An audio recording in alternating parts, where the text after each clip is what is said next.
All right, today. We're talking with Leo Acevedo from Dynamic Wallcovering. I hope I pronounced your last name right, Leo. Um, Before we get to talk about business and entrepreneurship, can you take us back and tell us what you did in the Army? Okay, so hello everyone.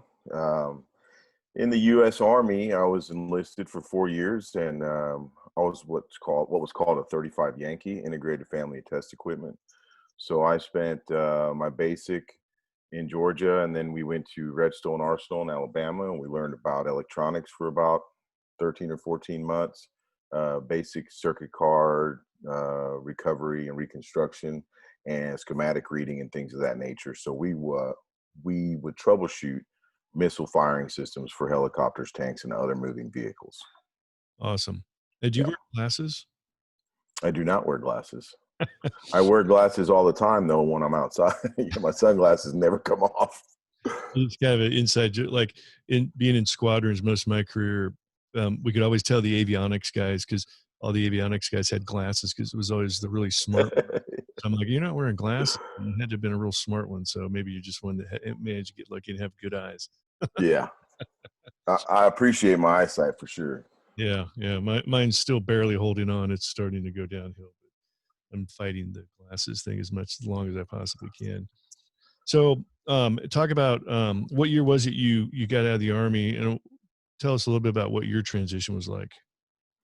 So my Army career was unique to me as an individual because I went unassigned. So whenever I hit the ground and got my head shaved and hit basic, I didn't know where I was going. Mm, Um, so uh, I feel like my transition started the same day I came in because I didn't know which side I was going to come out. yeah. So it was You just always took the basic training without an MOS ahead of time. I did choose the MOS. That's the only thing I chose. Okay. And then as far as you have your pick. You can dream your dream list or whatever. Pick three or Mhm. four stations, and they might put you there. So in that unassigned status, they sent me to Germany um, at the 701st Main Support Battalion, First Mhm. Infantry. I learned a lot of things about what I wanted to do when I got out. As I was learning about my Army career, I was already prepping for my departure. I was Mm. involved in the construction industry at an early age. So once I established my Army career, or was establishing it on the sidelines, I was always working after hours on what am I going to do when I get out of here. So Uh, my transition was really came. My plan for my transition came, obviously like anyone else, we were going to ETS. We had just came back from Iraq. I had a shoulder surgery from a situation in Iraq. So I did take advantage of all of the resources. Um, our unit was very good about making sure that we got to those resources at the main support battalion, where we could talk to a medic about getting our disability things in order before we even got out the door. Learning about what type of jobs we could transition to from our MOS training. Um, Other things like picking where I was going to live. I had family in South Florida. I had a family here in Missouri. So, um, and then also picking out or making a decision about what I wanted to do with my time mhm. and my energy to either produce a business or to work for someone else and transition my Army skills. Yeah. Were you a little bit bolder when you went into the Army than most? 21. Okay. Yeah, because most young guys that go in right out of high school just don't have that kind of awareness as far as planning for a transition when they get out, day one from when they go in. So, Yeah. you definitely had a little more, forward thinking, vision in that regard. You say you're in Missouri? Where in Missouri you are? Because actually in Kansas City on the Kansas side right now. Okay, that's great. I'm actually in Poplar Bluff, Missouri, about 5 hours from the metro area there Okay, on wow. the Missouri side, southeast Missouri, Poplar Bluff. Yeah, So, very yeah, familiar. How close to Cape Girardeau is that?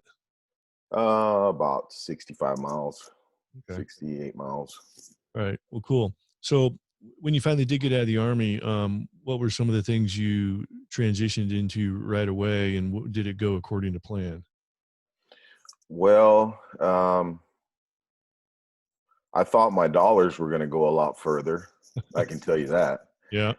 I saved up some money during my service, and I used that money to propel myself once I got out. And I actually sold some leave too, so I had a little bit of extra change there. Um, in the Did it go the way I thought? Not really. There was a lot of challenges, mainly just getting knowledge about what I wanted to do in particular. Uh, I'm a second generation wall covering installer. I was learned a trade, but I was never sat down in an office to say, "Hey, this is how you administer a payroll. This is how you write an invoice. This is how you do estimating. These are blueprints, et cetera, et cetera." So Mhm. I was always out in the field as a younger person, and then I took that drive and motivation for that career into the military, and also transitioned out with it. So I had a lot of challenges in that aspect of yeah, I'm going to be a businessman, but just because you have a business card doesn't mean you're a businessman. So I had a lot of challenges in that. Self-educated most of the way, um, using the SCORE offices for mentorship and learning about QuickBooks and writing business plans and things of that nature.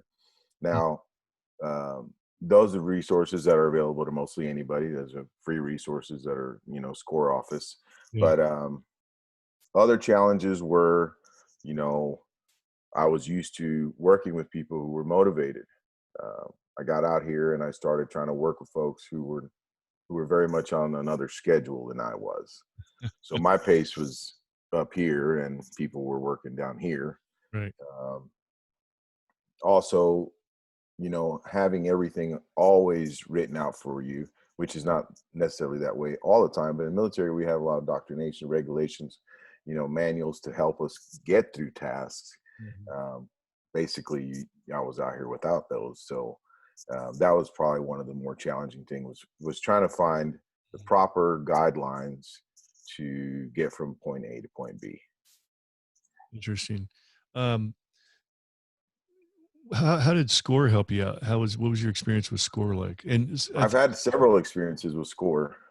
SCORE stands for Service Corps of Retired Executives, I believe. Is Yes, that correct? and those executives are niche people in all types of resources. Mhm. Some of these people are accountants, some are attorneys, some are retired business executives. They know how to run companies, they know how to bring And an idea into SCORE action. SCORE falls under the SBA, the Small Business Administration. Yes, it That's does. an That's SBA it. program. Okay. Yep. All right. That's under the SBA procurement. Um, you can go in there and you can look at a guide, and it'll give you a link, and then it'll tell you what your local SCORE Mhm. representative is. You contact them, and then they can help you. But they're an hour with one of those guys on the phone doing a simple review of what you want to do and telling them your ideas could bring a person a very long ways uh, into finding what actions need to be taken. Mhm. Um, those people are very, very resourceful, and they have the experience. That's the best thing about it. You get to talk to people who have 35 years in the industry, or 25 years in the industry, or whatever the example might be, but they're going to have much, much more insight than someone who's just getting started. Yeah. So And they not only have their own experience, they also have a lot of experience dealing with brand new business owners like yourself. yes, You know where the pitfalls are, yeah, and where most likely your blind spots are. And the best thing about it is the program's free. It's it funded is free. by the VA, It so is free. Yeah. it's I awesome. recommend it to anybody who watches this. Absolutely, to reach out to their SCORE for any just basic questions, or just talking to somebody about a simple business plan, which a simple business plan can take you to the next level, to the bank, then to the property, and then to buying products and selling your retail, Mm, or offering your services to the economy. yeah. So All right. Well, hold on, Leo. We're going to take a quick break, and then we'll be right back. okay, All right, we're back talking with Army veteran Leo Acevedo from Dynamic Wallcoverings. Leo, before the break, you were talking about the great experience and mentoring you got from the SCORE, which is a part of the SBA program. Understand there's also, you also highly recommend a lot of other things through the SBA if you want to talk about that. absolutely. Anyone can go to that website, SBA website, and there you're going to find pretty much from zero to, being out in a retail space. There's actually webinars that are small courses you can take. They review the steps that you can take in order to start your business, to maintain your business. If you want to sell your service or your product to the federal or state government, then it shows you how to do that as well. They can guide you to how to get in touch with your state procurement offices also. So there's templates in there.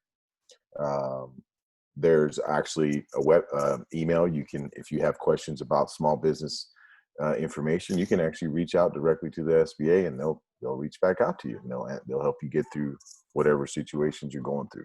Mm-hmm. Yeah, and there's also some phenomenal. The SBA will do loan guarantees, for business loans and that kind of thing. And about all those certifications, whether it's just service disabled, veteran owned, or some type of minority and service disabled, whatever you can all pile on, whatever you can qualify for. A lot of folks, like, I don't know, let me give you an example. Like, oh, I'm just starting a lawn mowing business. I'm not going to try to sell anything to the government, so I don't need to worry about all these certifications. Regardless of what kind of business you're in, you never know where somewhere down the future having those designations may pay off. Absolutely. Probably not going to pay off on day one, but you need to. If you can qualify for any of those. Even anybody listening to the show theoretically should be able to qualify for veteran owned. Even if it's not service disabled. So whatever those qualifications are that you can get ahead of time, get them now while it's early, because it could pay off in the long run. And using the lawn mowing business, all of a sudden you apply for a government building lawn mowing contract, and because you were veteran owned or service disabled veteran owned, guess what? You got the contract. So regardless of what kind of business you're in, you never really know when a state government or the federal government or even a company that does business with the government. A lot of large companies like Ford Motor Company, for example, who sells lots of fleet vehicles to government organizations. Ford Motor Company also has to comply with the federal regulations. They also basically have to operate kind of like a government agency if they're going to sell stuff to the government, which means they have to have set-asides and holdbacks for specific minority groups and service disabled veteran owners. So absolutely. You never know when some random company is going to come along and say, hey, do you have any designations? If you do, we can give you a big contract. Yeah, it's very important, something for veterans to know. Okay, if you've been downrange but don't have any disability or service connected situation, you qualify as a veteran owned small business. But if there's any designation in your disability decision, even if it says, let's say it says right hand 0%, that's a service connected situation, and that actually qualifies you to be a service disabled veteran owned small business. So anything that's service connected, if you have anything service connected at all, this is one of those little bits of information that a lot of folks don't know. Even if it says service connected 0% and you're not getting a monthly check, but it still says that you're service connected, you qualify to be a service disabled veteran owned small business. Right. Okay, and those criteria are listed on the CVE website, the Veteran Affairs website. And then as far as those other certifications that you mentioned, being a minority or a women-owned business is something that's very popular nowadays. There's a lot of equal opportunity set-asides, just like you mentioned, where the federal and state governments put dollars aside for small businesses who have those certifications. So yeah, Mr. Lawn Mowing business could potentially be mowing an Air Force base. So I know I got a friend, can't see her. He's in the cleaning supply business. He was contacted by Amazon directly saying, we want to do some business to business relationships with you. Oh, by the way, do you have any service disabled veteran? Well, yes. As a matter of fact, I do. Oh, okay. Well, we got companies that need to buy stuff from you. Yeah. Supplier. That designation. So there's definitely a lot of absolutely a lot of opportunity. Yeah. I wouldn't necessarily base your entire business plan on the fact that No. you're going to get some special contract because of some special quality you may have. But I would definitely get whatever designations you rate having, even if you think you might, even if there's a chance of qualifying. Yeah, and just remember, those things look a little intimidating, but one page at a time. That's all you got to remember. One page at a time, you'll get it done. Yeah. Um, they do ask a lot of questions, and they want to know about your financial situation and where you stand, and if you even have a potential for success. Mhm. So those are all things to consider, but very much worth the time that it takes to get it done. Yeah. So So when most people hear wall covering, they think of wallpaper. absolutely, Having done some house flipping and house buying and selling, nowadays wallpaper is kind of out of style. Like it's all about just the plain walls and whatever color of paint you put on it. And the first thing you do if you buy a house that's got wallpaper on it, we're taking the wallpaper off and going back to paint. But looking at your website, it's dynamicwallcovering.com. Okay, now I realize wall coverings are a whole nother ballgame, especially like in the commercial industries. Where you walk into a company's lobby, and they've got all their branding all over the wall. yeah. That's custom made wallpaper essentially. And if you look at your website, you got a lot of really cool stuff that businesses and stuff like that put on the wall. So tell us about the dynamic wall covering industry right now and some of the things you're doing. Okay, so about dynamic wall covering, we're a home based operation at the moment, but we actually have a nationwide footprint. The reason we do is because we've been out in the field for since 2006. Um, we travel and we work in retail spaces, hospitality spaces, medical spaces, pretty much any kind of commercial or larger residential spaces. That being said, we work with printers, we work with wallpaper manufacturers, we work with painting companies, we work directly with the Wall Covering Installers Association, which is a group of wall covering installers that is an international group. What we do through that organization is we network. They help us be a nationwide service provider.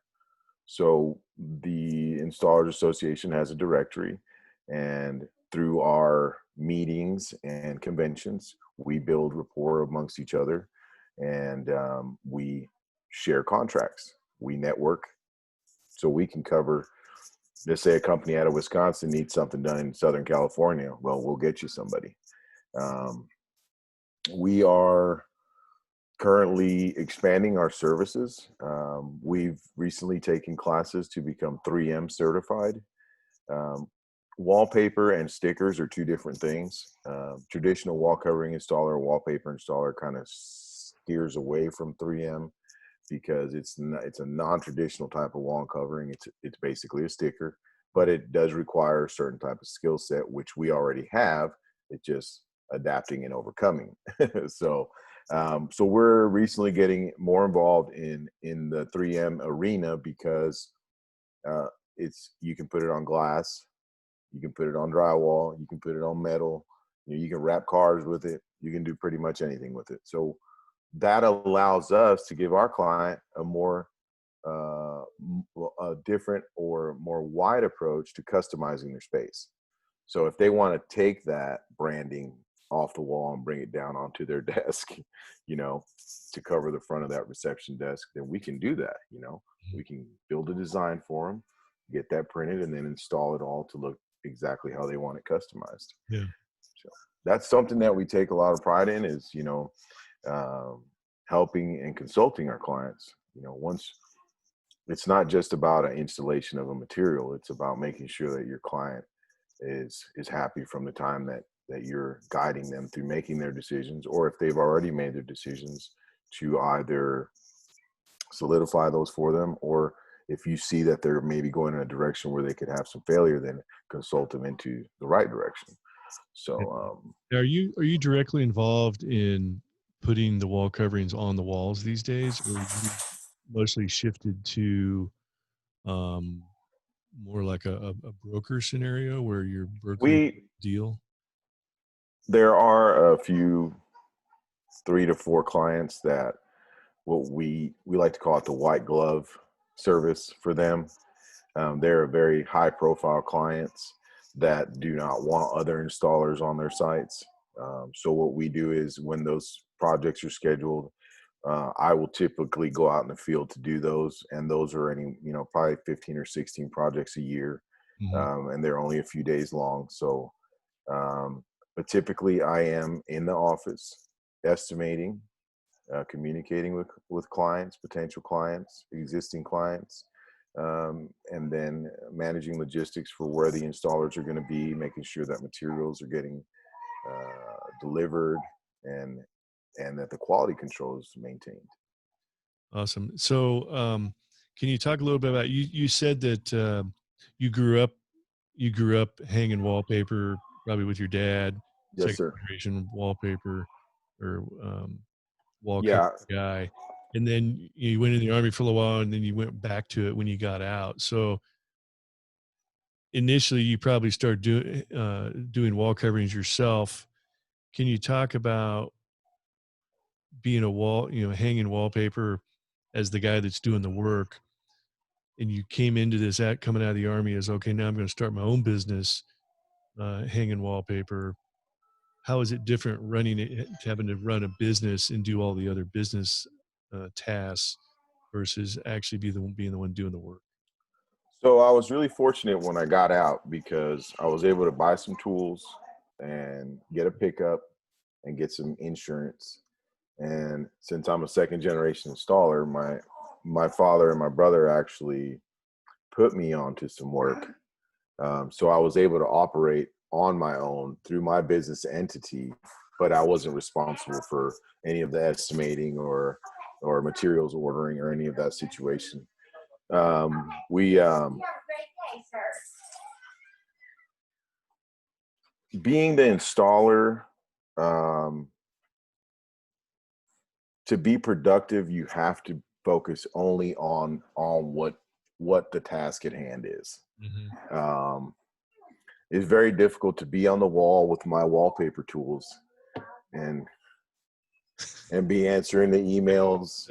The one armed paper. Yeah, or I'll wear these. So being an installer is more about staying focused on the task, being committed to the trade. Uh, the trade is kind of dwindled. There's a lot of senior installers in the nation. There's not so many young installers. I'm kind of in the middle of that. So being out there, being an installer, requires a different set of tools than being out here and being inside of the office. Yeah. Yeah, different set of tasks. Um, you get to deal with the client face to face a lot more. And typically, whenever we come in, since we're a finish, we're not in the big mix of things. We're not in there when they're pushing wheelbarrows down the hallways or, bringing the giant rolls of carpet in and stuff like that. We usually come in when it's almost ready to open. So our final touches would be just like if you painted the doorways, and then they're still bringing in cabinets and beating up your doorway with the cabinets. So we're definitely in the finish schedule of things. So we usually get to work by ourselves, or with our teammate. Usually one or two people can do a lot of work. We measure typically in linear yardage. Our materials come in 30 yard bolts. So a typical seasoned installer can hang or install about 60 to 90 yards of wall covering per day. So they cover a lot of wall. Mm-hmm. You get 3 or 4 guys together, and you can do a hotel in a month and a half. Wow. 100 rooms, 100 bathrooms, conference areas, breakfast rooms, administrative offices, all that good stuff. Wow. So that's what the field's like. Interesting. Yeah. And so you're still doing a mix of both. You're still getting out there, getting your hands dirty, while at the same time trying to maintain the office, the office work and running the business. What as far as the mechanics of running the business yourself, what kind of blind spots did you have? Just coming out of the army, you knew the trade as far as doing the work, but What were some of the things you were missing? Business acumen. Field experience. Um, I knew a lot from watching my father and my brother, but after being in the military for 4 years, and again, it was familiar but new all at the same time. And then, like I said before, the blind spots would be, you know, the administrative parts of being in business, keeping up with payroll taxes. Um, Instead of having regular car insurance, you got to have commercial insurance. There's a lot of things that we live here in the United States where the American dream is very much alive. People have businesses out of their trunks or out of their kitchens, you Uh-huh. know. Um, that being said, you know, there's a lot more to it than just the exchange of legal tender, Right. Having a business plan is very important. Having short-term goals is extremely important because those short-term goals turn into your long-term goals. Um, Exposing yourself to people who have experience is extremely important. Mhm. Find a mentor. Hey, if you want to be that landscaping guy, find the guy that's successful in town and say, hey, I'm not trying to take your business, but I would love to learn about what it is that makes your business work, Mhm. and that's something that I've did it in the past, and I still do it today. I have a mentor who I work with about 3 times a year, and he has 43 years of installation experience in the wall covering industry. So I'm a baby next to my 22 years is really nothing next to him. Yeah. So I would suggest that for anybody. If you want to sell shoes, go talk to the guy that sells the shoes, or at least try to, or, that's where I've learned a lot of the niche things about my industry personally. I've learned some things by stumbling on them and applying all the skill sets that I've learned over the years to one situation. And I've also learned a great deal just by listening, by sitting and listening and respecting a person who, experience in the field is it does not have a price. And if you can spend time with somebody who has already had success, Mhm. who's already seen through the blind spots, so to speak, then I encourage that for everybody. Okay. Absolutely. All right. Well, we are getting close to the end of our time. So your website is dynamicwallcovering.com. Yes, sir. Recommend you check out Leo's website. There's a lot of really cool stuff. Open your eyes as to what's available in the wall covering industry these days. Leo, last word. Uh, you've given us a lot of good golden nuggets for anybody getting out of the military, wanting to go into business for themselves, whatever it may be. What kind of, if you're talking to somebody who's getting out, looking to start their own business, what kind of initial advice would you have for them? Initial advice: set some goals, set some short-term goals, set some goals that are a week away, set some goals that are 3 weeks or 4 weeks away, and then set some long-term goals. Um, and when you make the decision to take that leap, make sure that you take the action. You can put it on paper, you can talk about it with your family. Those are things that you should do, and I recommend, you know, someone that you confide in, talk to them, tell them, hey, this is my idea, what do you think? But believe in yourself and set those short-term goals and long-term goals, and use your community resources. There's a lot of resources out there, so Yeah, and use then them. the SBA stuff you talked about earlier. The SBA stuff, it's free. Yes, If you're still in, you can start working with the SBA right now while you're still in. absolutely. I do have a friend that's about to get out in November, and I've been mentoring him. He's actively putting in his service disabled veteran small business certification application at the moment. It takes a few months, so he's ETSing in November. He's already on the move. He's taking those courses on the SBA website for free. He's talking to the SBA. He's in communication with the Veterans Affairs. So that's where you want to be. You want to be hitting the ground running for sure. Awesome. All right, Leo, I appreciate you sharing your entrepreneurial success story. We look forward to seeing your future success, and keep in touch and check back in with you in a year or two and see how you're doing. Absolutely, Joe. I appreciate your time. Okay. All right. These two veterans are let's come on.